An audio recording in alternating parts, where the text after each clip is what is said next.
What's going on, everyone, and welcome into this edition of b-schaeff Daily. Brenden Schaeffer here with you in the evening hours of Sunday, June 23rd, 2024, as the Cardinals sweep the Giants Sunday afternoon at Busch Stadium. Hey, sweeps aren't that hard. Just play the Giants. That's right. We got to send the tweet again. It had been a little bit of time since we had done so. Maybe the Orioles series was the last the Cardinals swept. I'm not going to look that up. You guys can correct me if I'm wrong on that, but a big weekend for the Cardinals. Long extended weekend, of course, because of the Birmingham trip on Thursday. That was game one of the series. Cardinals handled their business there. And then Saturday, Sunday, they bring it home to improve to 39 and 37 on the season. And suddenly, as the weekend concludes, the Cardinals are 5 games back of the Milwaukee Brewers in the NL Central, and they do have a little bit of breathing room between themselves and the rest of the division. The Pirates are at 7.5 games back, the Cubs 8, and the Reds 8.5, which means the Cardinals at least 2.5 clear of everybody else in the Central. And that wild card standings board is beginning to take shape a little bit as well in favor of the Cardinals and where they're at right now, as they are the only non-Atlanta Braves team in that wild card mix that is above 500 right now. The Padres, with a loss, dropped to 41 and 41, so they've already played more than half of their games this season. The Cardinals still a few games off that pace. Kind of weird that this could be the case, but the Cardinals have played just 76 games, 6 fewer than the Padres, so all that's going to even out by the end of the year. But the Cardinals above 500, the Padres right at it, and then you've got teams like the Nationals, Diamondbacks, Mets, Pirates, Cubs, Reds, and Giants all chasing down those two teams. It's still a pretty muddied waters. We'll see if there are some teams that look to separate themselves or not. But hey, the Cardinals certainly a chance to be one of those teams. And if you decide you want to maybe vie for the Braves' top spot, the potential to host a wild card series, that would be what's at stake potentially this coming week as the Cardinals host the Braves at Busch Stadium. The Cardinals right now, if you're curious, are 4.5 games behind Atlanta in the wild card standings. And the reason that top wild card spot is more significant, again, is because you do get to host if you end up as that top wild card team, the best 2 out of 3 at your place instead of having to go to somebody else's home for that series, which, of course, the Cardinals back in 2022 didn't really benefit from it as they lost 2 in a row to the Phillies in that wild card series. But hey, it would still be something nice to have at Busch Stadium, so I think that's something you'd like to play for. But a lot of time before the end of the season to get all of that ironed out, and for right now, you can feel good about a couple of things. The way the top of the Cardinals order is looking with guys like Mason Wynn and Alec Burleson, even if you wanted to extend it beyond just the top of the order, Brendan Donovan having another nice game and continuing to showcase the power. So that's something that's pretty good. I want to talk about the Cardinals base running tonight on b-schaeff Daily because they came into this series, in a particular Sunday's game against Logan Webb, with, I think, a concerted effort to run and to take advantage of situations where you can take bases freely. And they really did do a nice job of that. And then, of course, on the pitching side, which is where we'll spend a lot of our time tonight on the show, Sonny Gray, his 3rd consecutive start where he dazzled. And in this one, he was very close to having 7 perfect innings before a home run busted that up for him. But another very good start by Sonny Gray. So we'll talk about his turnaround since the Colorado start, where he vowed, I'm going to have to do some things differently. And since then, he really has done so. Really doing a nice job for the Cardinals. So we'll get into all of that and more coming up on b-schaeff Daily tonight. Again, I've talked about it, but the audio a little bit funky. That's going to be better. Back to St. Louis on Monday. And I plan to be down at Busch Stadium as well to cover that Cardinals-Braves game on Monday night. So this should be the last time that you have to bear with me a little bit on the audio quality. But Brenden Schaeffer, St. Louis Cardinals writer, covering the Cardinals every single day throughout the season on this YouTube channel. Make sure to hit that subscribe button if you like Cardinals content. And I also want to mention, as I try to do in every show, but sometimes I forget, that you can join the channel membership if you are interested in supporting the channel on another level. And we had Dempsey a couple of days ago join as a channel member. I think that makes 21, 22 members now, so appreciate those who have jumped in recently. We've had the Grave of Einstein do so, John K., Clay, and Shai Lu, as well as Jared, Miles, Brock, and a number of others that I will continue to mention as time goes on, thanking each and every one of you guys for joining the membership. So if you're interested in checking that out, the link is in the description below. But let's go ahead and get into the Cardinals talk from Sunday as the Cardinals beat the Giants 5-3 at Busch Stadium, and it was behind another fantastic start by Sonny Gray. So that's where we're going to begin things. 16 out of 22 first pitch strikes was the stat to know from Sonny Gray on Sunday.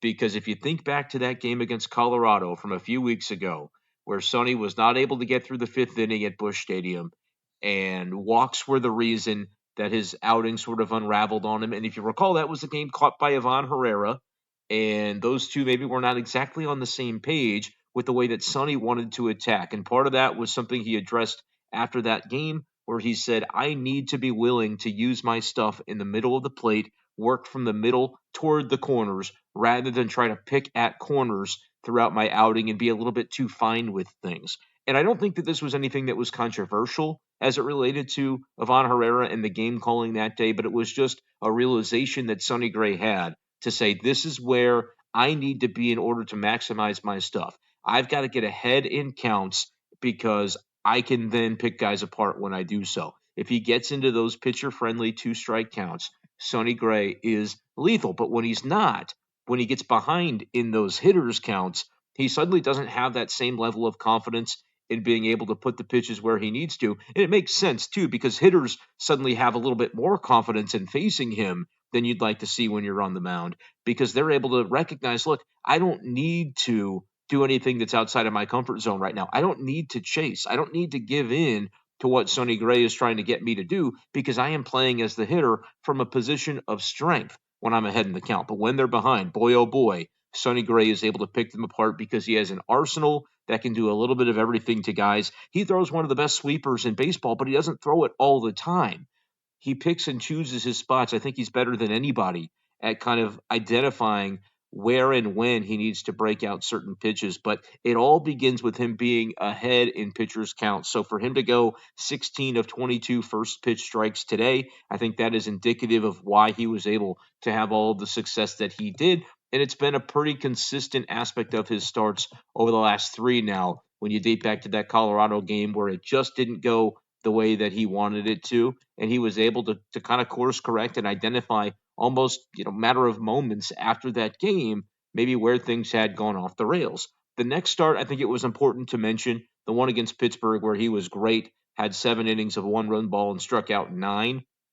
That was on the 12th of June. That was a start that he was caught by Ivan Herrera. So able to work with the same catcher where he had the struggles, came back 5-6 days later, whatever it was. And I think it might have been 6, because Sonny has been on that 6-day schedule just with the off days and the various rainouts and things that have happened.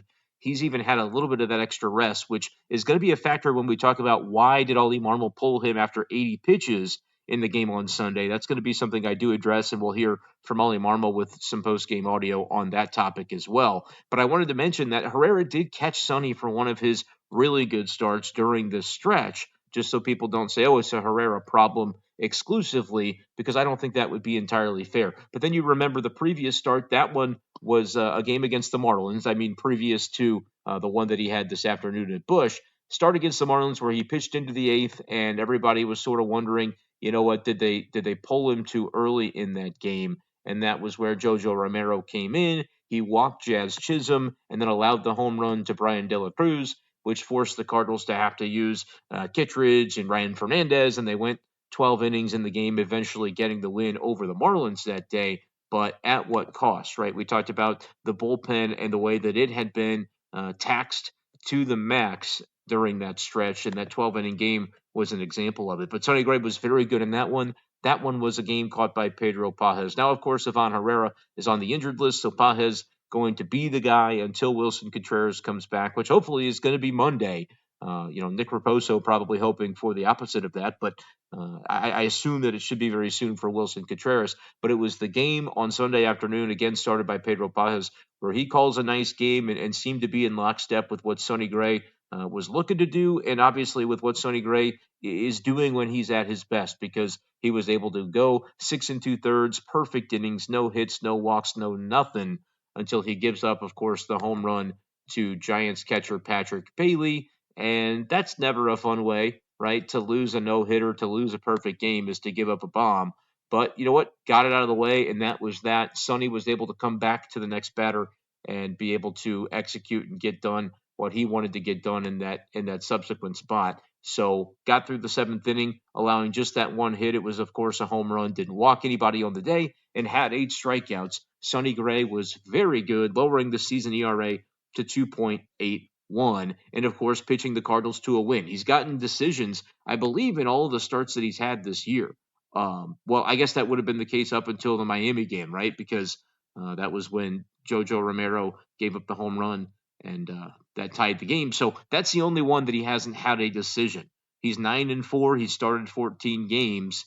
He's pretty much in charge of what happens when he's in there. That's largely been the case. And Sonny Gray certainly was in charge today for the Cardinals. Jojo did come in again in relief of Sonny, and it's another shaky outing. And Romero's had a number of those recently. Was charged with a couple of runs despite recording only one out, and it wasn't the hits that got him. He just was having trouble again finding the strike zone, walked a couple of batters. Andrew Kittredge comes in, he walks a guy, gives up a hit. The game is getting a lot tighter than anybody wants to see, but gets the final out of the top of the 8th inning on a grounder to Brandon Crawford, who makes the decision to go to the third base bag, beats the runner there by just a nose, but replay confirmed that was the case. The Giants had to challenge that, right? At that point in the game, if you don't get that out, it's bad news for the Cardinals. And if you're the Giants, you might as well take your crack at it. So they did, but if you watch the replay of slow-mo, you shouldn't have been that concerned as Crawford got there. And then a clean 9th inning by Ryan Helsley, which is not something we have been able to say much recently, because it seems like even if he gets the save, which he always has, right? He's continuing that 26 for 26 now. Every time he gets another save before blowing one will extend his franchise record of consecutive saves, that streak that he has going and has had going basically the entire season. After I think he blew his first save of the year against the Dodgers, and since then it's been smooth sailing for Ryan Helsley. So while there are parts of that triumvirate with JoJo and Kittredge that you're still a little bit maybe skeptical of right now, with the way that group had been pitching at the beginning, they seem so automatic earlier in the season. We can acknowledge they're not automatic right now, but as a group, Cardinal bullpen's still doing a nice enough job. They're able to sweep this series, obviously. As we mentioned, getting to send off the sweeps aren't that hard. Just play the Giants tweet. So things are all well in terms of that, and we'll keep an eye on JoJo and Kittredge and those guys and see how they progress moving forward. But it has been a little bit of a valley within their season, I think, for both of those guys. Compared to what we were used to seeing from them. And I don't know if I have a lot of commentary on that as far as, it means that Oli Marmol's burning them up. It means this, it means that. Sometimes guys go through spells. I think they're going to continue to try to identify why that's going on and to see if they can't get both those guys back to their maximum efficiency. But in both cases, I mean, Romero's still got a 2.86 ERA on the year.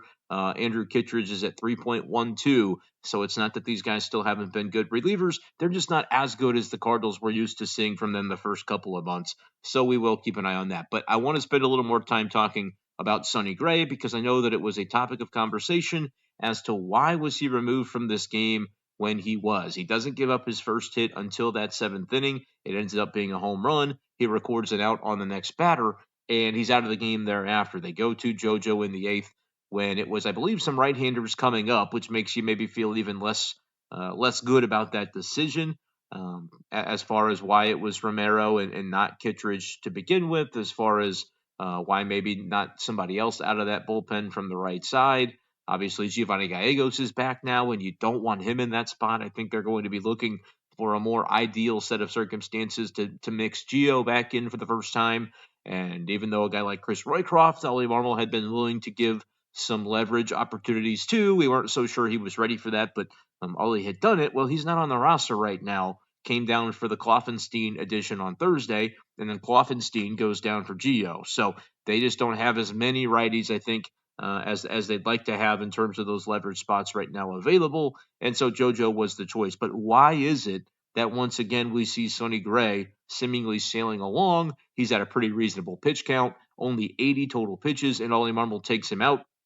And it doesn't really seem to be a huge topic of conversation. Now, when you win the game, makes it a lot easier. I think people would have been complaining pretty significantly if the Cardinals hadn't won, and if JoJo did end up giving it up. I still got plenty of messages about the topic, even though the Cardinals end up winning the game, which I understand. The result should not dictate the process in terms of the way that we feel about it. But we also got to keep that energy on the other side of things and say, hey, sometimes a good process can go bad and the Cardinals can lose a game, even though it may not be the fault of the process. But in this case, I was a little bit interested as well, thinking, okay, 80 pitches is not really that much, and it would be nice potentially to be able to save one of those relievers who you have leaned on relatively heavily in terms of the total appearances for guys like Kittredge and Romero. And it's unfortunate, too, that JoJo wasn't able to do his job in the eighth inning today, because that meant you did have to burn Kittredge as well, even if you were hoping to be able to save one of those guys. The order of operations there, with JoJo struggling and then Kittredge having to come in for the rescue, meant both of those guys pitched, as does Ryan Helsley for the ninth. And Helsley was clean with it, but that ultimately, unfortunately, you end up burning all three of those guys for today's game. So that's the topic at hand. Jeff Jones did ask Oli Marmol about it post-game, and so we'll play you that clip. Why is it that Oli was taking him out after 7 innings, and was there any consideration? Was that a difficult decision that was made there to not go ahead and send him back out for the eighth? Here's the audio courtesy of Bally Sports Midwest. When he came in after the 7th, how much of a decision was it for you for the 8th? Yeah, there's good communication there. He gave everything he had for 7 innings and did his job. It's up to the bullpen to finish it from there. It's hot. He's going to be on a 5-day moving forward, so we got to make sure we think through all of it. But I hear you. But he definitely gave us what he had today, and he did an exceptional job, man. So there you have it. Cardinals manager Oli Marmol on Sonny Gray did his job, gave the Cardinals everything that he had today. Again, I was kind of listening to that sort of language and thinking, was this another example of Sonny Gray basically saying after the 7th, I that's what I've got. There was that infamous time. It was probably a month and a half ago by now. I'd have to go back and look through the game logs to remember which game. But that day where Sonny Gray at Busch Stadium suddenly, asked out of the game, even though we had some speculation and some wondering about, hey, maybe this is a little bit early to be polling Sonny Gray. Is he going to be too happy about this by looking at pitch count and the way that he had pitched in the inning, etc.? And Oli Marmol post-game kind of laughed about it and said he was done, which is basically, as we found out later from Sonny, he told Oli, I'm done. That felt like a good spot for me to come out based on the length of the inning and the work and et cetera, et cetera. It was one of those games where he was sailing along in terms of efficiency, but then suddenly ran into a wall and was able to recognize, I've been out there for a while in the heat, the humidity. It was kind of one of those early games that got hot a little bit on the Cardinals for the first time at Busch. And so that was that. But since then, we have not heard a repeat of that. We have not heard another instance of it coming out so cleanly that, yes, Sonny Gray basically asked out of the game. And I don't know if that's a trend that has changed as a result of maybe some feedback that he got or that the team got after the way that all played out. I had no problem with it. And I think most people understood in that moment that, hey, look, if Sonny Gray had said, best thing for the team right now is for somebody else who's fresher and ready to go out there and throw their pitches sharply and at the top of their game is better for the team, then I had no issue with that. There are some people who would say, well, an ace, my definition personally of an ace is a guy that's never, you should never want the ball to be taken out of your hands. And like, it's some old school mentality and, different strokes for different folks, I guess. But to me, I just don't have any problem with it. And I wouldn't mind it if Sonny Gray told us every single time when his start's over that, yeah, I said that was the end of my line and I wanted to be taken out. But we haven't heard that since then, which tells me, either it hasn't happened again, that he's been the one to kind of lead the charge on taking himself out of the game, or they have sort of learned from that maybe that's not the narrative that they want to be putting out there. So if and when that time comes, they're just going to approach it differently in terms of the public eye. It's not that they're lying, but they're not going to be asked directly, right? Did Sonny ask to be taken out of the game? Like, that's not really a question that I think is a very tactful thing to ask, and so you just don't hear it. The way that Jeff asked the question was completely suitable, asking was that a difficult decision at all in terms of maybe sending him back out there for the 8th versus the move that they went with, which was to not do so. And Oli said, in part, that there's good communication there, and he left everything that he had for 7 innings out on that field. So that, to me, would sound like what it might sound like if the pitcher had said, hey, I think this is a good spot to go to the bullpen, and Oli Marmol has made a decision that, look, they're not going to air out Sonny Gray's requests to leave the game. I'm not saying that that's what happened. I'm just saying if it would be the thing that would happen. But here's the other side of it. Another day in St. Louis, heat, humidity, mid to upper 90s. I don't know the exact temperature, but he was pitching through it, and it was miserable to be there, right? Like, I wasn't there, but I'm in Evansville and was at a baseball game today, actually. I'll talk about that a little bit at the end. But in terms of being out at Busch Stadium, even for the fans, it was a sparsely attended crowd from what I saw on TV. I'm not blaming anybody. I think that's just the reality of where this team is right now. People are a little bit hesitant to be all into committing to it. And also, it was hot as balls out there. So I just don't think there were that many people who were saying, yeah, let's go sit in the sun and bake for 3 hours to watch a team that we're just maybe not entirely sold on yet. I don't blame the fans one little bit. But my point with Sonny is, even if this was not a case of him asking out of the game, and I have no reason to believe that it was, I just wanted to identify that we're probably not going to know for sure if and when that comes again, just because I don't know if there's a benefit to anybody. And I think the first time it happened, the cameras basically caught on the field what was said there, and so the cat was kind of out of the bag before the post games even started. And so that's kind of the way that ended up playing out, with both Oli and Sonny addressing that is what had happened at the time. But I just don't think there's any benefit to continuing to let everybody know that when it happens, because anything that's extra chirping or invites extra scrutiny, which again, in my opinion, would be undue scrutiny, because I don't have a problem with the guy trusting his body and trusting the candid relationship he has with the manager to be honest about how he's feeling. And it's not illegal. It's not that's not my ace to say, rather than, no, you won't pry that ball from my cold dead hands. It's, yeah, okay, I've pitched enough, and I think this is time for the bullpen. I don't have an issue with it if that ever is the thing that it is. I don't know that it was that today, is what I'm trying to say. But I also wouldn't mind it if it was, whether from Sonny's side or from the Cardinals side, to recognize that, look, it's upper 90s, it's humidity, it's you've done your job. It's not like in a lot of these they're pulling Sonny Gray in the 5th inning or the 6th inning and saying he had 75, 80 pitches. He's already given them 7. He's given them 7 innings. This is 3 consecutive starts where he's done so. It's been a pretty substantial improvement since the loss to Colorado, where he had said, look, I want to work the middle of the plate because I got to throw strikes. And then when I'm in those 2 strike counts, then I can expand and try to get the hitters to expand, because I've got them right where I want them at that point. And that has been the strategy that he has taken since really like the 3rd batter of the game after the Colorado game. I think that might have been Pirates, but those last 3 starts, he started off against McCutchen and whoever the number 2 guy was in that game. I think Brian Reynolds. He walked McCutchen, gave up a hit to Reynolds, and it was like, what's going on here? And then from that moment since, he's basically locked it all the way in and has been hyper efficient, has been throwing tons of strikes, tons of first pitch strikes, and it's put Sonny Gray in a position to really succeed and thrive. Has basically, if you take away that first opening walk to McCutchen against the Pirates on June 12th, he has thrown 21 2/3 innings since then, with only 2 total walks, because he had 2 against the Marlins and none today. So Sonny Gray has been everything that you could hope for from an ace, and has in the last 3 games gone at least 7 innings. Had a 7 2/3, and then today on Sunday has another 7. Look, that's great. Pitch count be damned. I do think that there's something to be recognized in the heat and humidity, the number of up downs, the number of innings where you pitch, then you have to go sit on the bench and wait, and then you have to get back up there, adrenaline and all, and do it all over again. Sonny Gray has done that the last 3 times he's pitched, 7+ innings in each of the games. And look, he's never been a workhorse innings guy. Like, that's the other part of this conversation. If we want to talk about, was he taken out too early, Oli Marmol basically pretty definitive in saying he did his job and he left it all out on the field. You can interpret that how you want, despite only being 80 pitches. But man, I don't have a huge issue with it, because if you look, again, he is not, Sonny Gray, historically, is not this workhorse in terms of innings.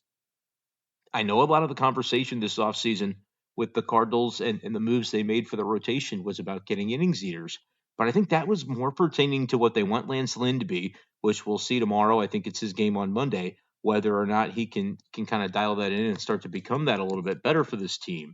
But Kyle Gibson was the other guy that you signed, and you're really hoping that he's going to be able to fulfill that role. Sonny Gray was just supposed to be the high-end elite guy, and hopefully you get 170, 180 innings from him for that, but historically, that's not really been what Sonny Gray has been known for. If you look over the course of his career, back in 2014, when he was a full-time starter for really the first time, he threw 219 innings. That's a career high. Next year in 2015 was an all-star, threw 208 innings. Since then, Sonny Gray has not had a back-to-back seasons in his career throwing 140 plus innings in consecutive years. Right? He went 200, 200, and then hasn't since gone 140, 140. Okay, so I see a lot of sentiment about, well, how could the Cardinals pay him $25 million if he can't throw more than 80 or 85 pitches or whatever? And I frankly just don't buy into that argument because of what I'm talking about here. Like, it's a cookie cutter argument that people, I think, make about, is he an ace? And it gives you something to complain about if you don't like the way that it's going. But what the argument fails to consider is whether it's sensible for the Cardinals to treat Sonny Gray that way. Is there anything for the Cardinals to gain by trying to turn Sonny into something that he has not historically been, not since 2014, 2015? Now, there might be. Look, there really might be. You might be leaving an inning on the table with him a couple of times a month with the quicker hooks, if you will, from Oli Marmol recently. Because I would say if you left an inning in the eighth today on the table, could he have thrown a 15-pitch eighth? And maybe you left that on the table. Maybe one batter you left on the table the last time when he went 7 2/3. Both times they went to JoJo, and both times it didn't pan out for his outing, for speaking specifically of Romero. So maybe that's an inning and a third that they left on the table with Sonny over the past couple of weeks. But you also might be avoiding opening up a can of worms on a guy who has rarely done the 140 plus innings thing in his career.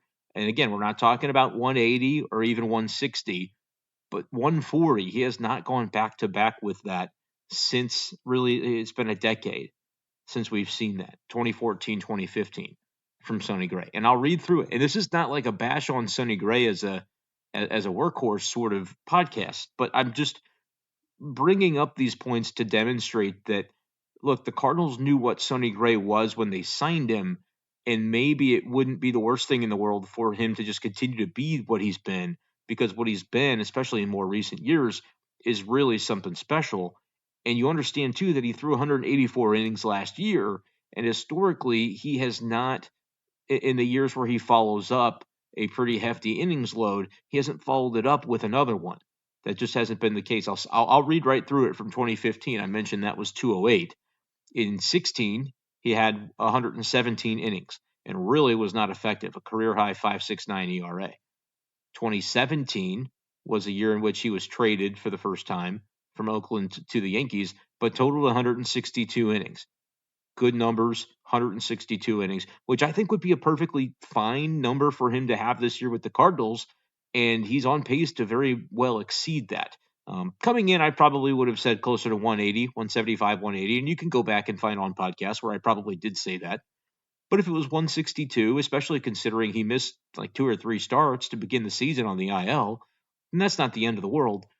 But that's 162. He followed up the 162 with a 130, and that was a little bit of a weird year. I'd have to go back and look because he actually came into games out of the bullpen for the Yankees at one point late in 2018. He made 23 starts, but pitched rather in 30 games, but wasn't hyper effective that year for the Yankees, an ERA pushing 5, so maybe got bumped to the bullpen toward the end.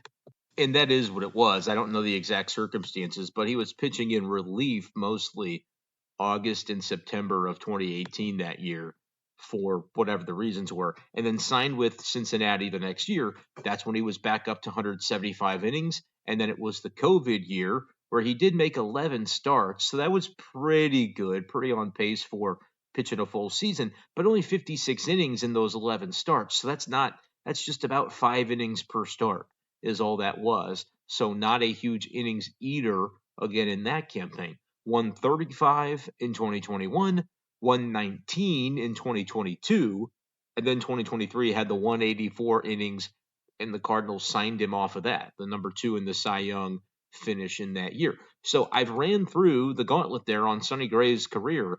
He's never been not since 2014-15, a guy that's going to go back-to-back 180 or back-to-back 200 or even back-to-back 160, 150, 140. He just has not done it. So if you're the Cardinals and you invest, like we could use the monetary argument, honestly, in favor of why the Cardinals should be careful with him because they paid him the $25 million per year over 3. It's not necessarily the opposite argument that I see a lot of people and people that I respect are making the argument. I just don't agree with them necessarily. You can't necessarily say, well, I wouldn't pay him $25 million if he can only throw 80, 85 pitches. No, like you paid him $25 million knowing that that's basically what he does.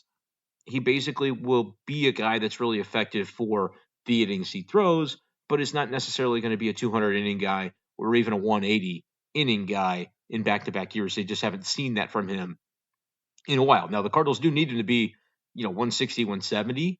Otherwise, you're probably not getting bang for your buck in the season that you do pay him a little bit more, and I understand that. But to this point, like I don't think there are really any concerns about his innings load with the way that he's performing, especially when you consider that the Cardinals didn't have him for the first 3 starts of what would have been the season, right? Like at least 2 that he missed, and then he slots in early that next time through the rotation. And I mean, you could go down his list: 6, 6 and a third, 6, 7, 6, 7, 7 and 2/3, 7. I think I just rattled off 7 or 8 starts where he's been at least 6 plus. So yeah, in the modern game, that is doing your job from an innings perspective.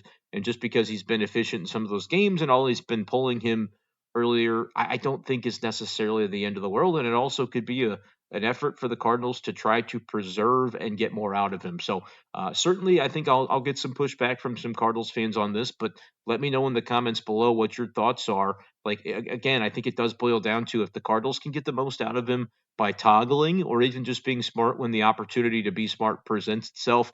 I just can't bring myself to care. I do understand why other people do, but it only takes so many times of hearing the tenor of the way the Cardinals are talking about him to understand that maybe just having him every turn through is going to be the priority because he brings something to the table that this rotation and this team, it just doesn't have without him. So if you're complaining every week that, well, he only went 7 amazing innings because the darn manager pulled him too early, like something tells me that's an exact scenario that the Cardinals are going to be thrilled with. And Ollie is going to rest damn fine at night with regard to this topic, and I can't blame him. Like if he's going 7 every time and fans are going, why didn't you let him pitch the 8th? Like he's probably going to laugh at that. Like, okay, sorry guys, my bad, but he's going to sleep well at night knowing my ace went 7 and then he did it again and then he did it again. So I don't think there's an issue. I really don't. But let me know your thoughts, Cardinals fans. I get it. I know that probably we're complaining or we're hearing less about this if Jojo Romero is pitching better or if Kittredge is pitching better, and so maybe that's part of it. But definitely curious for you guys' take on this, even if I may not find that I agree with you. So let me know in the comments below on that one. Like I said, I understand the criticism. I just think getting too worked up about this particular topic when the Cardinals are winning games and Sonny is helping them do it maybe is missing the forest for the trees. Let's talk, though, a little bit about the Cardinals offensively. They had a strategy in this series to exploit the Giants, I think, pitchers and catchers alike in terms of the base running game. And Logan Webb had to have been at the top of the list because they ran wild on him today. He's got a slow delivery to the plate. And the Cardinals, they maximize the scoring chances by approaching him that way. And at times it directly led to a run, like when Burleson had an RBI hit after a Pedro Pagés stolen base in the 2nd inning. So it was actually paying dividends. Alec Burleson stole 2 bases today. He's up to 5 now on the season, and it's all been pretty recently for the most part. And stole both of them off of Logan Webb. Pagés stole his off of Webb, and Gorman actually got one as well, his 5th of the year. Those have kind of been the guys like Gorman and Burleson. We've seen those guys doing it during this series. Ivan Herrera recently had been a pretty good stolen base guy before going to the IL, just picking his spots and taking those opportunities.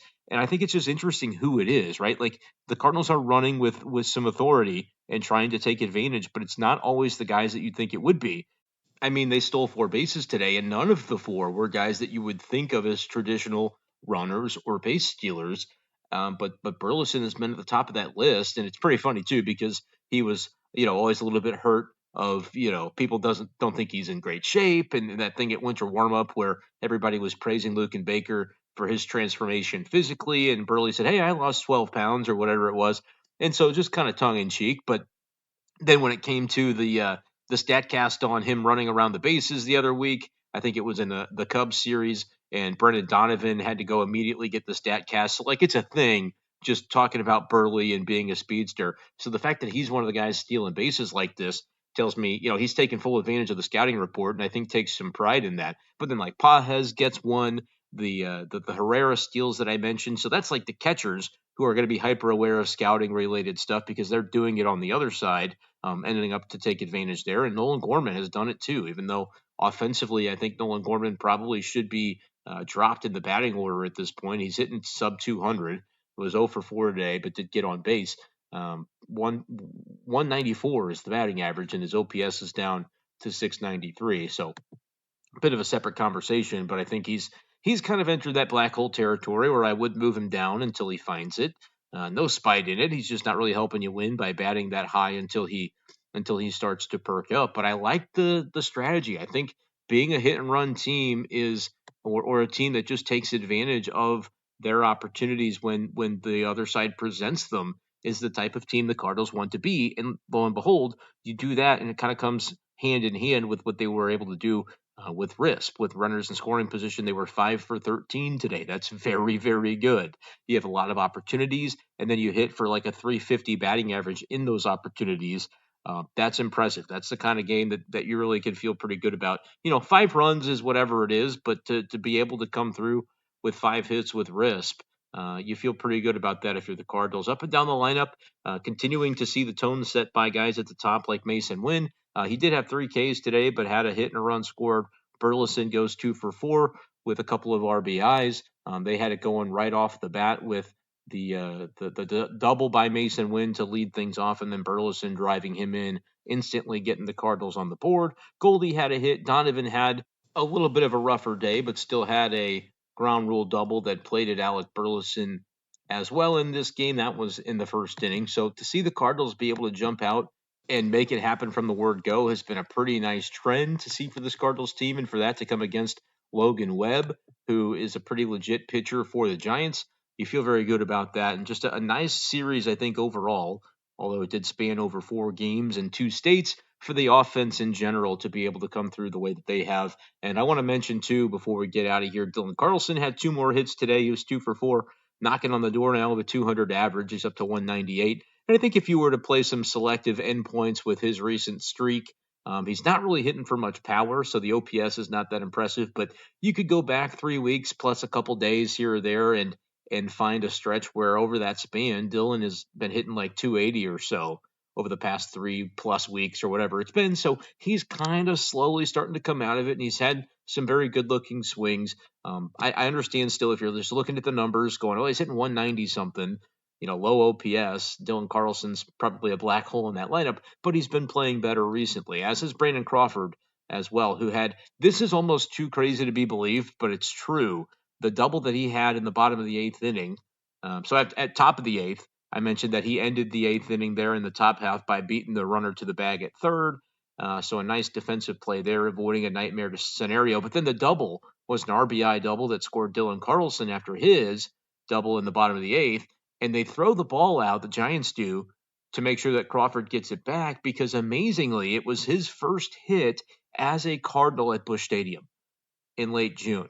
But it's true. You can go check the game logs on it. He just hasn't played very much. So that in late June is Brandon Crawford's first Busch Stadium hit as a Cardinal player. But it's also his first career hit against the San Francisco Giants, the team he played for all those years. And because of that, it means he's now gotten a hit against all 30 MLB franchises, which was not the case until today. So that was meaningful in a number of ways for Brandon Crawford, who is another guy that has continued to play a lot better. And I like that they're finally willing to use him in some other roles. He starts at third today. I don't think he's viable necessarily to do that all the time, but it's nice to have a guy with a little bit more versatility than the Cardinals were allowing him to portray early on. And he's done a fine job so far at third. He's only played a couple of games there, but I think so far so good.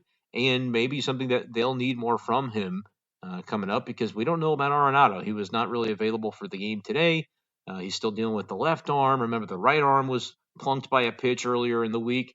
So he's kind of got a lot going on right now. I don't know if that's going to necessitate an IL stint or not for Arenado. We'll wait and see. I think if that move does come, it'll happen Monday afternoon. So keep your eyes peeled for that. But in general, things are looking up for the Cardinals at this point. I think you'll get Contreras back soon. We'll maybe start to hear about Edman or Nootbaar or both potentially going on rehabs. And this Cardinals team, as long as you can knock on wood and keep guys healthy, look, this might not be the worst time for Arenado to take a little stint as well on the IL, if it's just 10 days or whatever.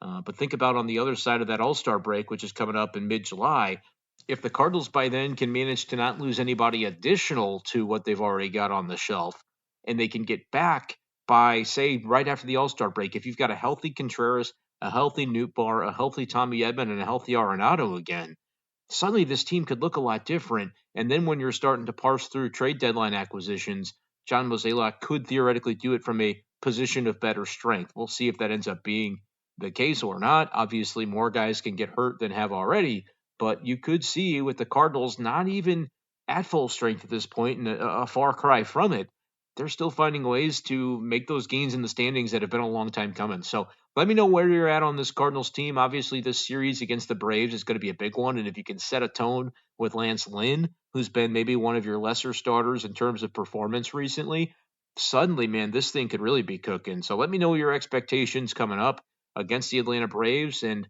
how you're feeling about this Cardinals team after the nice sweep over the Giants. I'm going to wrap things up there, and we'll be back in my studio Monday night when I record B-Shape Daily. So I appreciate you guys bearing with me for the quality of these last couple podcasts. But that is going to do it for this edition of the show. Appreciate you guys, as always, for listening, and we'll talk to you next time on B-Shape Daily. Peace!